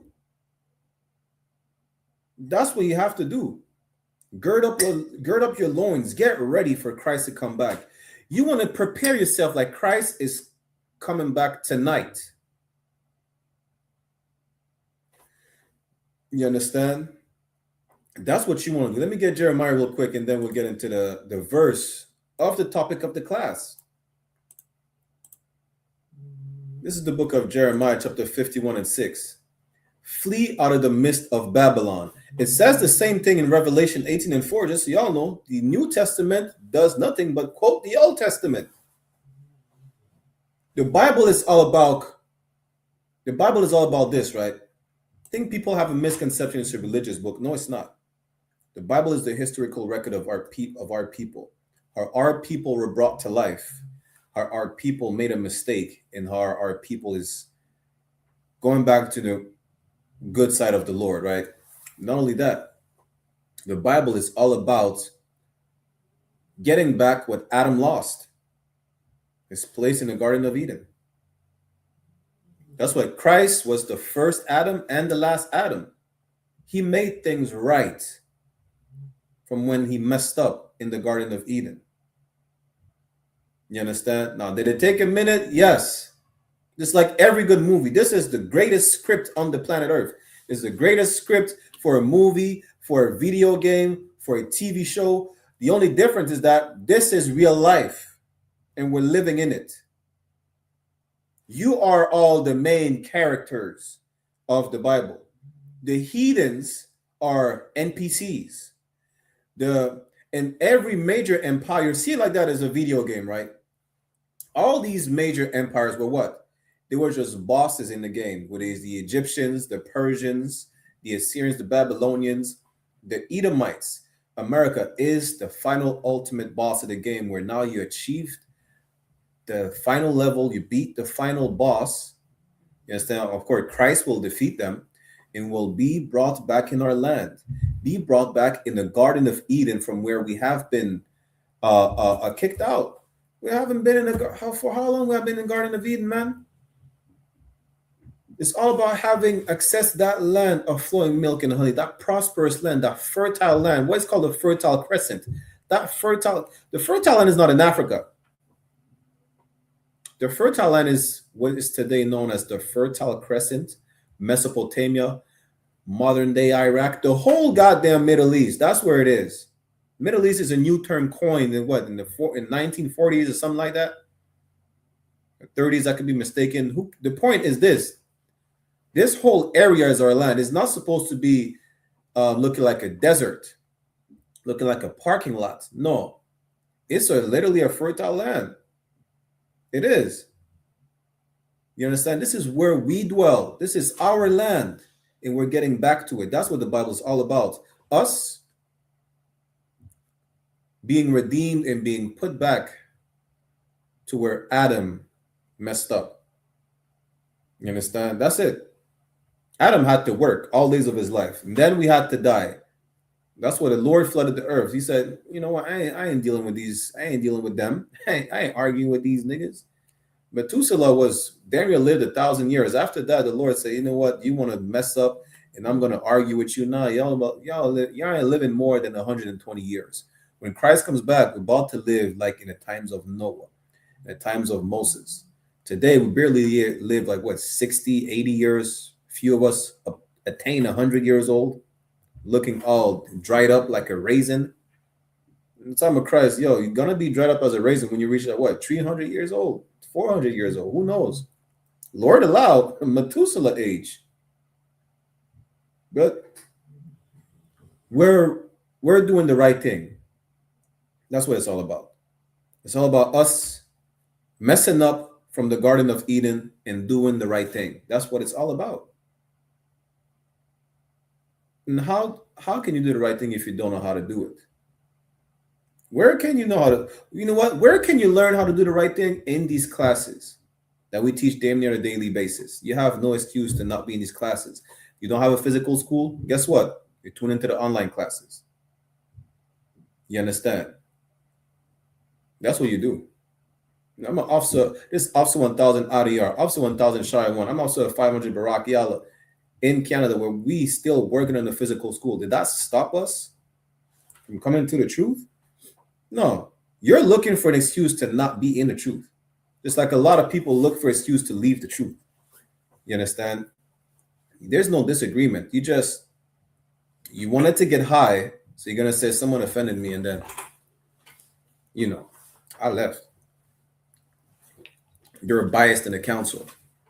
I'm just making up a scenario, right? The point is, you're looking for an excuse to leave the truth. You're going to blame it on the truth or a disagreement or a council. You're going to blame it on anything. Just like when you men take a wrong woman for a wife, you do it on purpose to sleep with a whore. Because if she leaves, you're going to say, Salaki, sir, she was a whore anyways. But you chose that whore on purpose to not be held accountable in case she left your ass.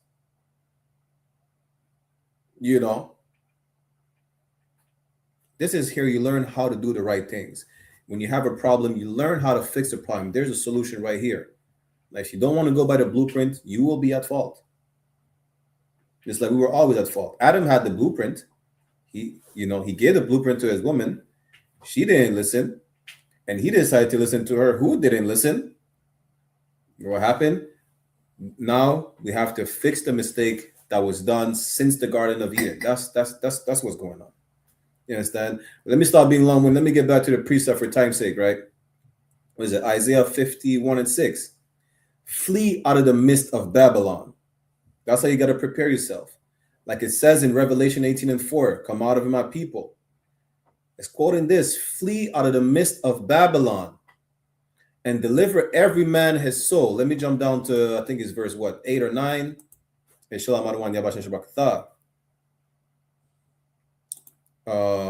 8 or 9. You go to verse 8.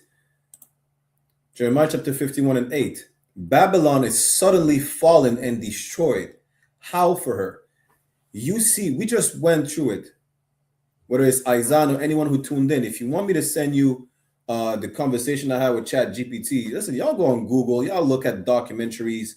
It's going to be the same. It tells you how every single empire fell. All these, they went through similar steps before the decline of these empires. This empire, which is the daughter of Babylon, is falling. It has fallen.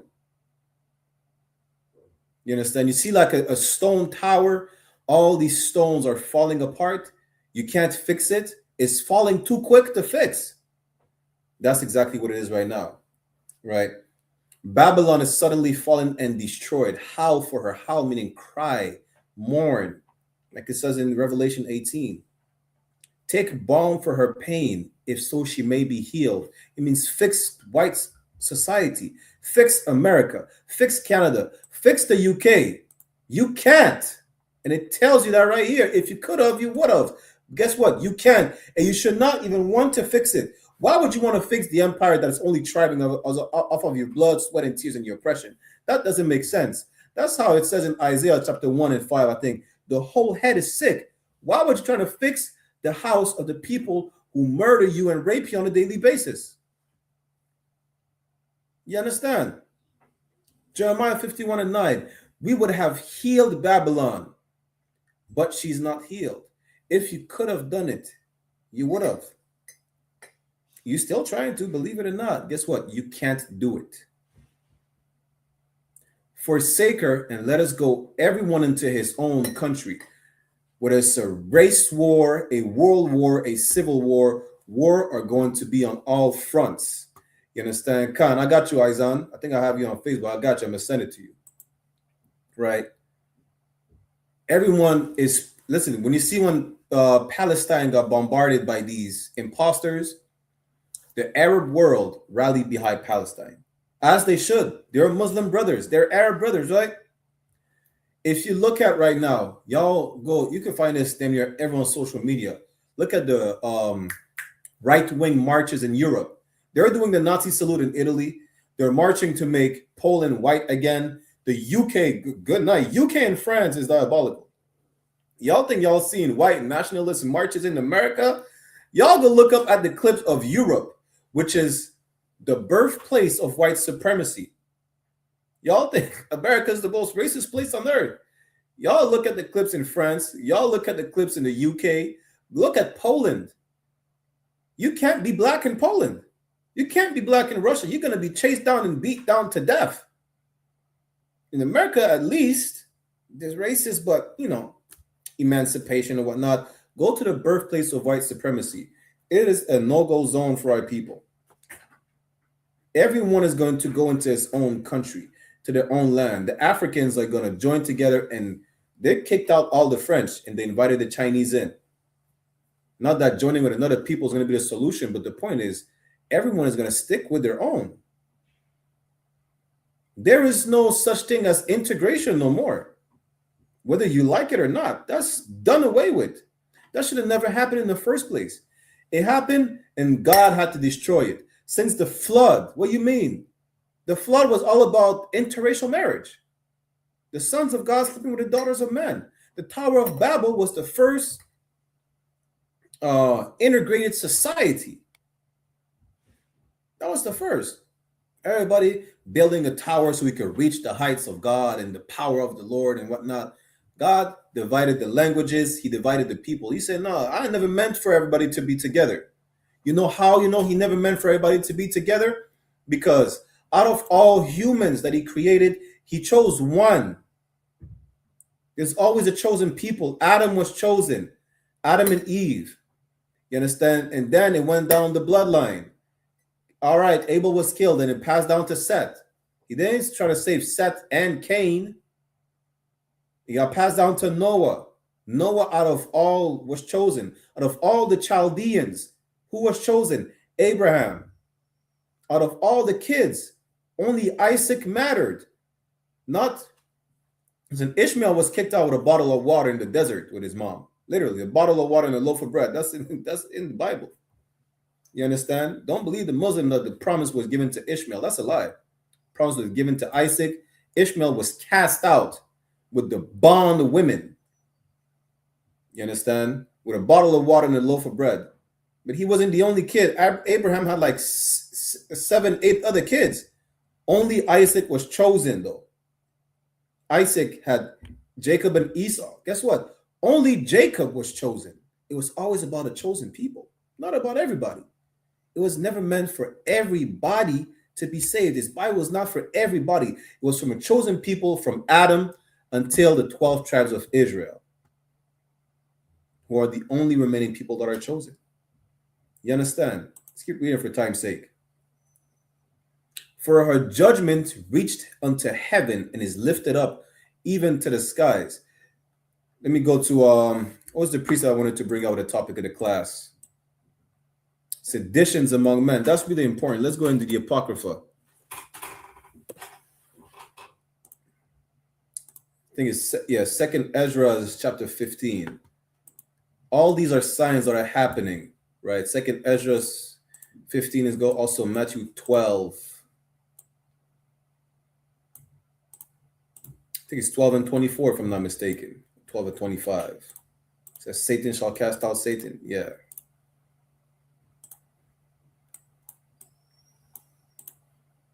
Second Ezra chapter.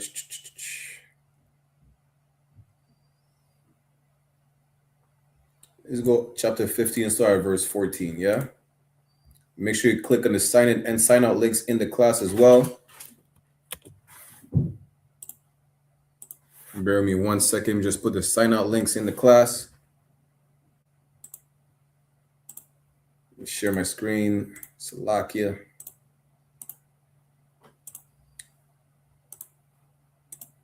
Second Ezra chapter 15 verse 14. Woe to the world.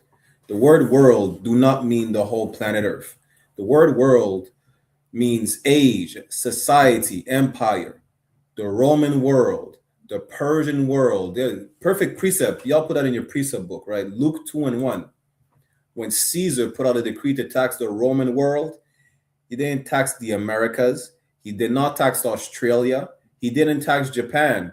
He taxed the Roman Empire, which included every single territories that the Roman was over, every single piece of land that the Romans conquered. That's what it's talking about. When it's talking about world, it's talking about age or society, the extent of the empire. You understand? It says death, destruction to the society and them that dwell therein. Meaning what? You better separate from this society, man. It says death and destruction to y'all because you are part of this society. You refuse to separate because you marvel at this fake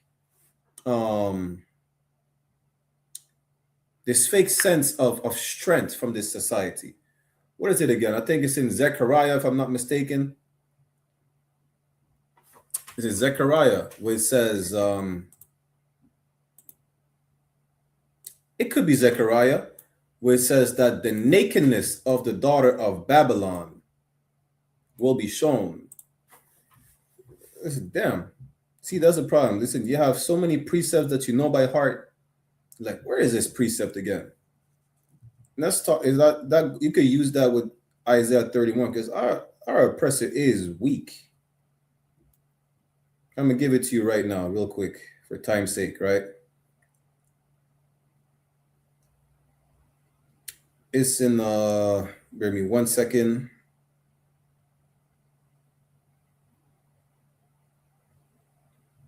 I might stand corrected. You know what? It's not even Zechariah, Salakia. It's Isaiah 47. I stand corrected. Real quick, and then we'll go back to 2nd Esdras, right?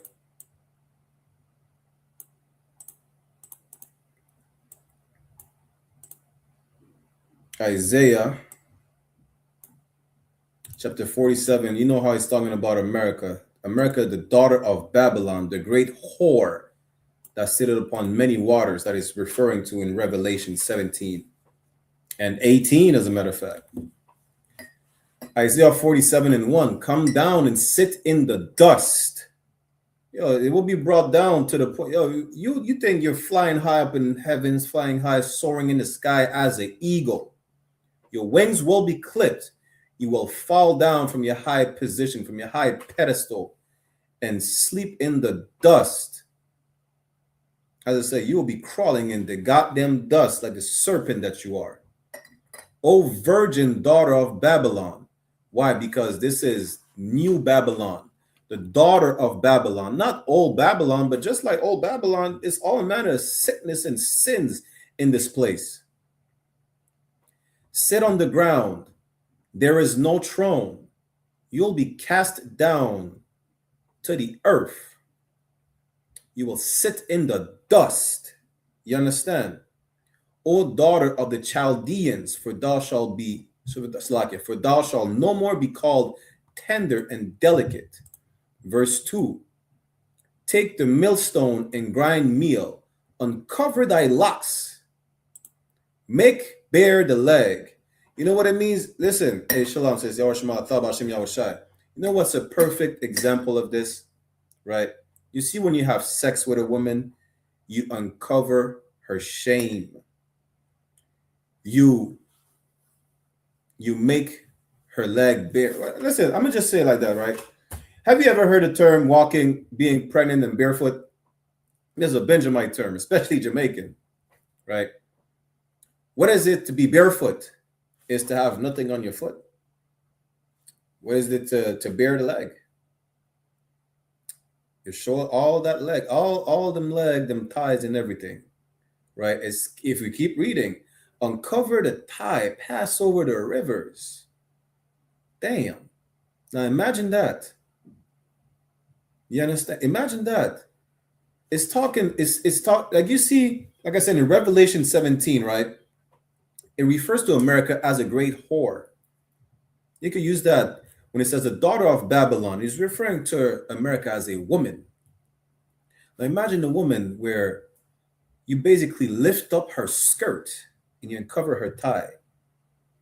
You uncover her shame when you. That's why I say when you have sex with a woman and she's naked, you uncover her shame. It's a metaphor because ain't nothing wrong when you're the only one who uncovers that woman's shame as the man. You know, it's not wrong. That's the good shame to uncover. But uncovering her shame is seeing that woman at her weakest state. She's naked. There's nothing to cover her breasts, to cover her private parts or whatnot. This is talking about lifting America's skirt.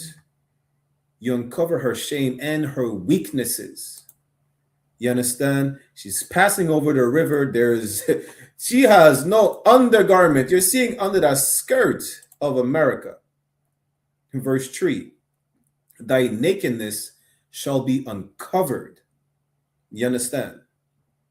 Like I said, you trust in Egypt because of chariots. We read that in Isaiah 31 and 1. Because of chariots. You trust in Egypt because of the might that they portray to have. America is only living on a older reputation. But even that reputation was based on a lie. But now everything is being exposed. Canada and the US got invaded by some Chinese spy balloon like a couple years ago. You see how weak there is? They invaded. They spied on Canada and America with a weather balloon. They invaded the airspace. That's that shame that is uncovered. You're lifting America's skirt. Like you see in the movies when a woman Passover event, the skirt is lift up and her shame is uncovered. Imagine that's America, right? And as opposed to having even that little little remaining amount of shame that that woman has in the movie because she has some underwear, America has no underwear. You're seeing everything. Like Tupac said, all eyes on me. It's all eyes on America. How weak there is. She's naked. You understand? Yeah, thy shame shall be seen. You're everything. Damn. Something that only a husband should see. Everybody's looking at it now. You understand? Of course, it's a metaphor to show how weak America is. You understand? I will take vengeance and I will not meet thee as a man. Because, yeah, the Lord, listen, all these plagues, boy, you're not ready for all these plagues. Every plague and calamity that the Lord is making rain down in this empire, you think America is going to be destroyed just because of what? China? What's the terrorist group over there? ISIS or whatnot? You're thinking the downfall of America would be a human person and China will replace them. Yo, Christ is coming back with 200 million angels. The Lord is sending the nigger king with 200 million nigger angels to redeem niggers, spics, and savages. This is what you call them. The nation not desired. You understand? Before he does so, he will boost your ego to where you think you're still untouchable. Yo, your skirt is going to be lift up. There's going to be a tornado. There's going to be a hurricane in the skirt of America, which is the ground zero epicenter of the white empire today. This is the daughter of Babylon. Your skirt is going to be lift up and you have no underwear, whatnot. You don't even have lingerie to cover. Yeah, that's America. You understand? Let's get back to 2nd Esdras real quick for time's sake, right? 2nd Esdras 15 and 14. Woe to the world and them that dwell therein. Death and destruction is coming to everyone who's part of this society. You know, everyone. It don't matter. Listen, you don't believe in the white supremacy of Catholicism, Christianity, Baptist or whatnot, so you become Muslim. You are still a Christian. You are still part of this society. Why? A concept in this society, just like it was a thing in Persia or Babylon as well, was freedom of religion. You're not doing anything that was not done before. Don't think that you have some undiscovered secret. You know, ChatGPT is probably your God. I met some people like that, believe it or not. They worship Google. They think they know better. You understand? Woe to the world and them that dwell therein. Let's keep reading. Verse 15. For the sword of their destruction draweth nigh, and one people shall stand up and fight against another. It's talking about a people specifically. It's not talking about civil war right here. This is talking about a race war. SHALAM says, Yahweh Shema, Thabashim Yahweh Shai. This is talking about a race war, a people against another. Just like there were two manner of people when they were in the womb, Jacob and Esau were two manner of people. They were two different nations. It's talking about people fighting against another. It's talking about a race war, just so you know. And swords in their hands. Modern day sword is what? Any type of weapon. It don't matter if it's a knife, if it's a baton, if it's a firearm. A sword is a weapon that you will use to either attack or defend yourself with. Verse 16, and this is the topic of the class specifically with the event that happened in Montreal on Monday morning, where that we have to let y'all know that it was a white criminal, a white sexually depraved, sexually frustrated criminal that unalived a police officer in the city of Montreal on Monday morning around 11:30 a.m. Eastern Standard Time while he was targeting the head offices of Pornhub. We have to let you know. Why? Because that's the description of the criminal. And this was the activity that he was about to partake in. Just like they describe black Latino criminals all the time, isn't it fair for him to be described as well? I call that equality. The big difference is blacks and Latinos do not commit unalivings when they're sexually frustrated. They don't do that. They would never. You understand? They would never. Salakia. That's our oppressor's culture. Second Esdras 15 and 16. For there shall be sedition among men. This is talking about civil war. We just read 15 about race war, people against another. There's going to be war on all fronts. You understand? For there shall be sedition among men. You're already fighting a war abroad. You understand? Getting ready for the world war. The war is just dying down a bit. That's why the gas prices went down. That's why gold, quote unquote, crashed. The dollar is still crashing. You understand? Yeah, I.S.U.P.K is crazy. I.S.U.P.K is crazy. They say to cancel his subscription. If only he had a subscription. I don't know. Maybe if he had a subscription, he would not have targeted the office. Who knows? You understand? That's crazy, though. But the point is that, jokes aside, there is a war on all fronts. I.S.U.P.K is crazy. You know, y'all fighting a world war. There's a race war brewing. Look at Europe. They're not hiding it. In Canada and the U.S., Canadians are going to Texas, and I think it's North and South Carolina. White Canadians are traveling to Texas and North and South Carolina to train with white supremacist group in the U.S. to get ready for a world war, for a race war. There's going to be a race war. You're already in a world war. We're reading about sedition among men. The word sedition is synonymous with civil war. We just read all these empires went through the exact same thing, you know, and it must happen in order for the kingdom of God to come on the earth. You understand? To be established. Let me finish this real quick because I have two more precepts. Might go over like 2 minutes over the time, right? Second Esdras 15 and 16. For there shall be sedition among men and invading one another. They shall not regard their kings nor princes. Donald Trump got what? He got shot in the ear, what, a year or two ago? They're talking about the authority that is not going to be respected or honored.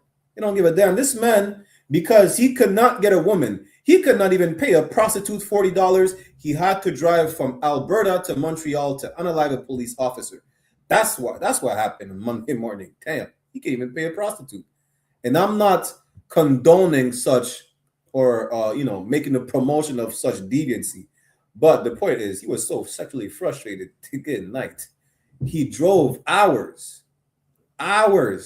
Listen, Toronto to Montreal is already 4.5, 5 hours. Alberta is even further than Toronto. I'm telling you right now, just so y'all know, right? Just to unalive a police officer because he couldn't get a woman. Damn.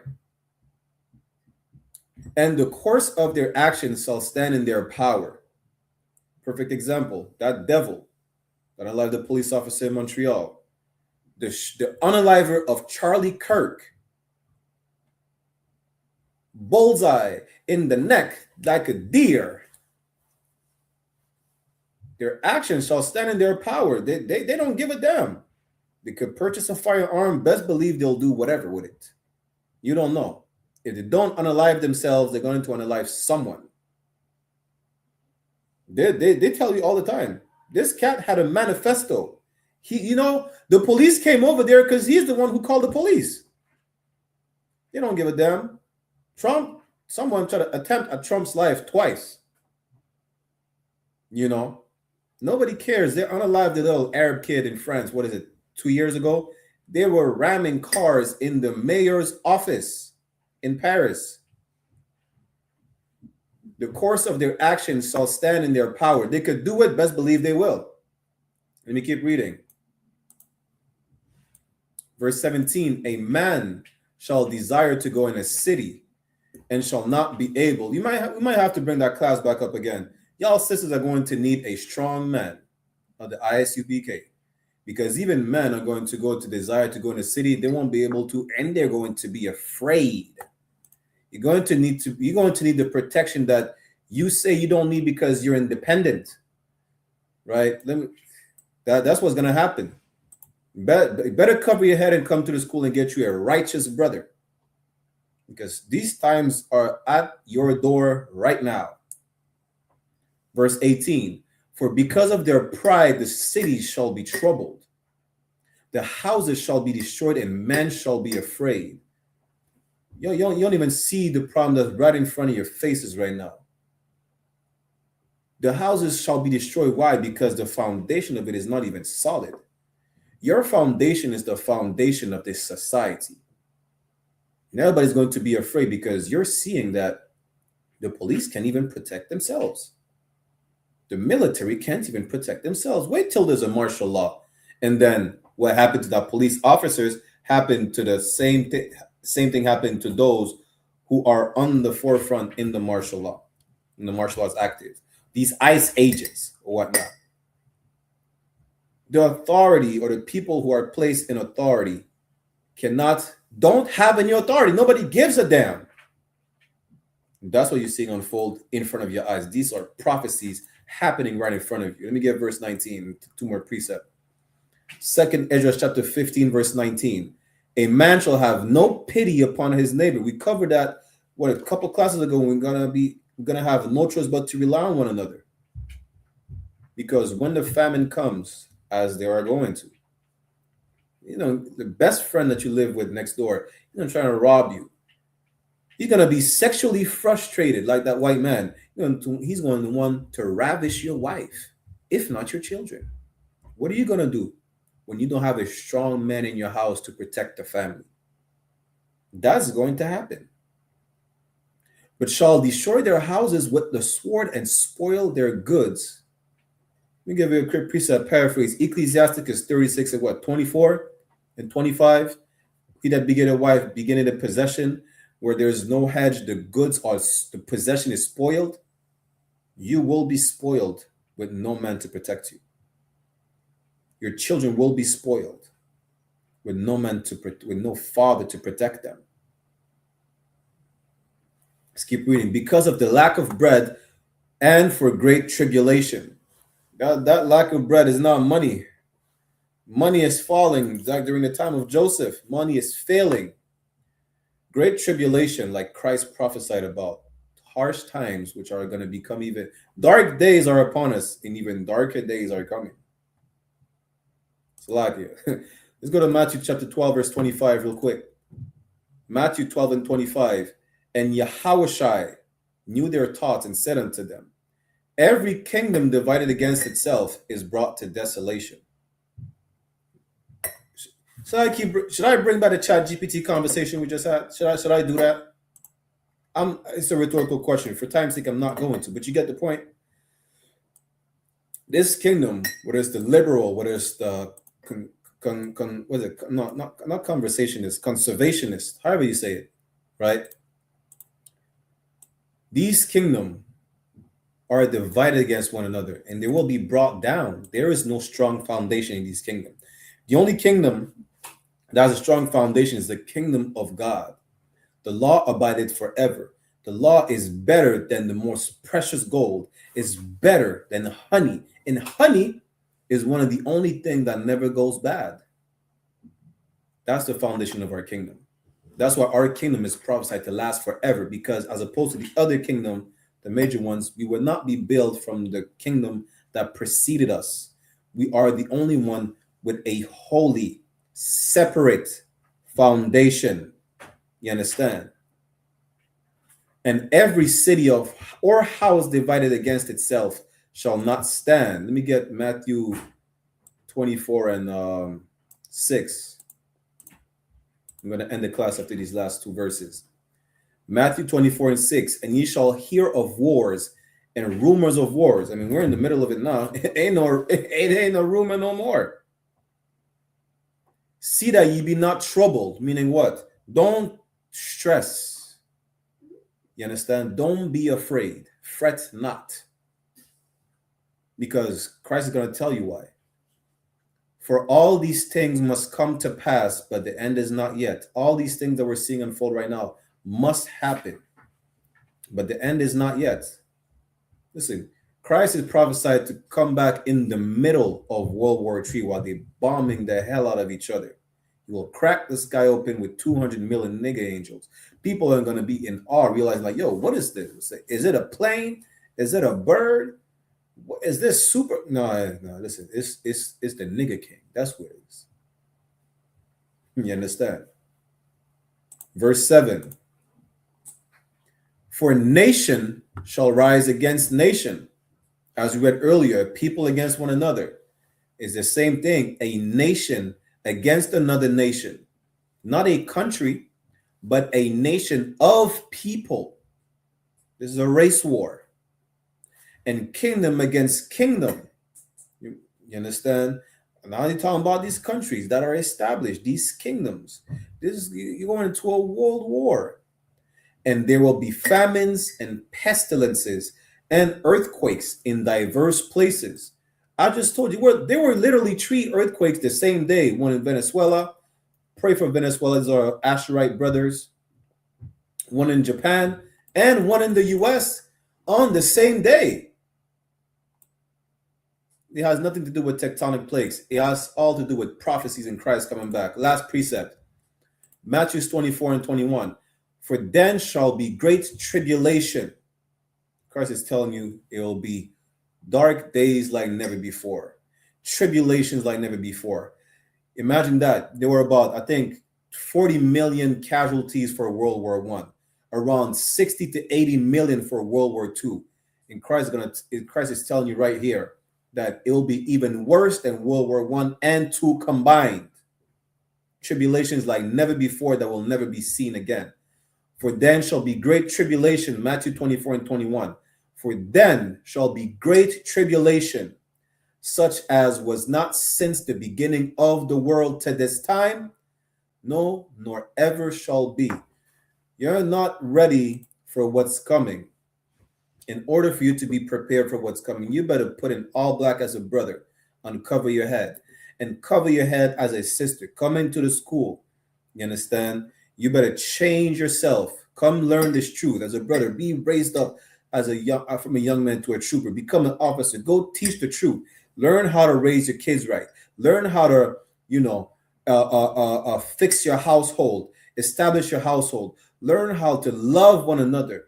Be establishing the foundation of the kingdom of God. Learn how to separate yourself from these people because you don't want to be victim. You don't want to be subjected to these tribulations that will befall and all these plagues that will befall on our oppressor as the kingdom is falling apart even more rapidly than we would ever think. You understand? With that, I'm going to conclude the class right here. Y'all tune into the scripture breakdown. I think tonight will be Captain Tazariak teaching it. Regardless, you still get the same breakdowns as you would get with John Mahyman because we are one body. We have faith. We have one faith. We are with one Lord. Just paraphrasing, right? With that, I'm going to conclude the class right here. I'm going to read the security announcements. Y'all tune into I.S.U.P.K. One West online classes on YouTube. And we will see each other this weekend. Toronto, 12 p.m. Eastern Standard Time. We will be prophesying live to our people in Sankofa Square on Yonge and Dundas for camp. With that, to water for everybody who tuned in. Yahweh Bashim Yashar Brakatam to all the brothers and Yahweh Shemala Tam Bashim Yashar to all the sisters. To water. It's lucky.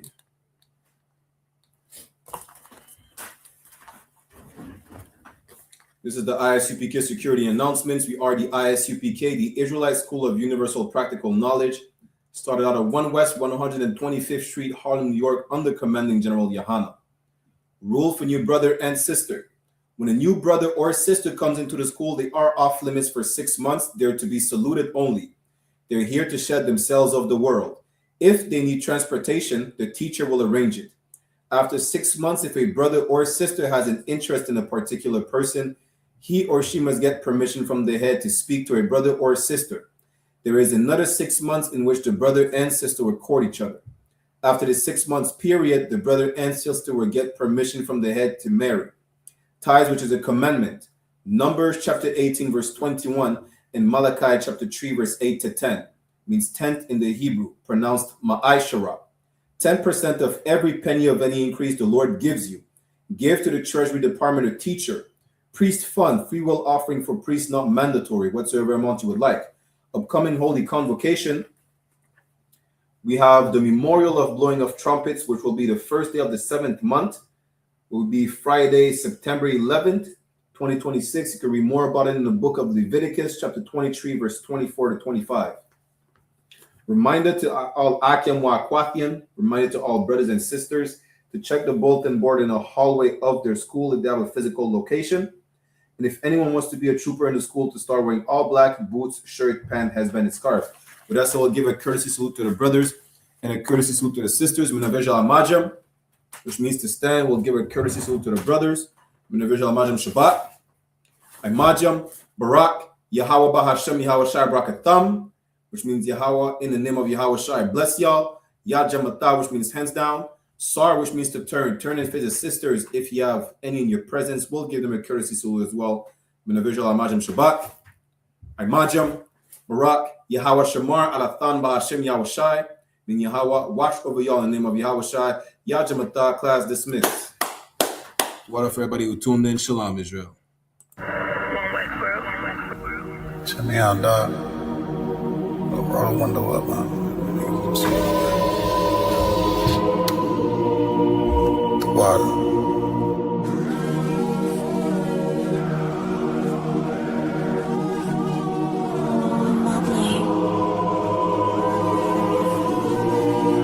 Ain't no better, dog, brother.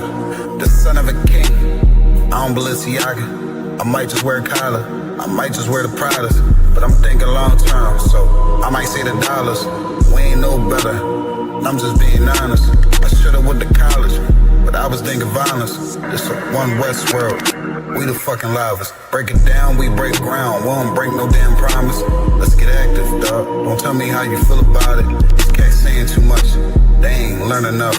You maxed out the first quarter, I'm still warming up. These niggas tossing up a brick, they can't score with us. Who gon' come against us?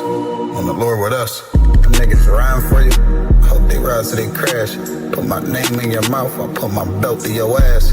I ain't running no race, I just hope that I last. All them niggas you look up to, I consider them trash. Only time you seen a leader was in Wayne hand. Niggas will dap you, then pop you with the same hand. I'm a main player, I stick to the game plan. He don't really fuck with you, that's your main man. We them niggas came through and made your city hot. Yep, said he in the field, but he really not. And I ain't casting no stone, I just let him rock. And that's the kind of story they gon' read about. But if it's war, it ain't no tapping out. Grip still heat, spit like a dragon mouth.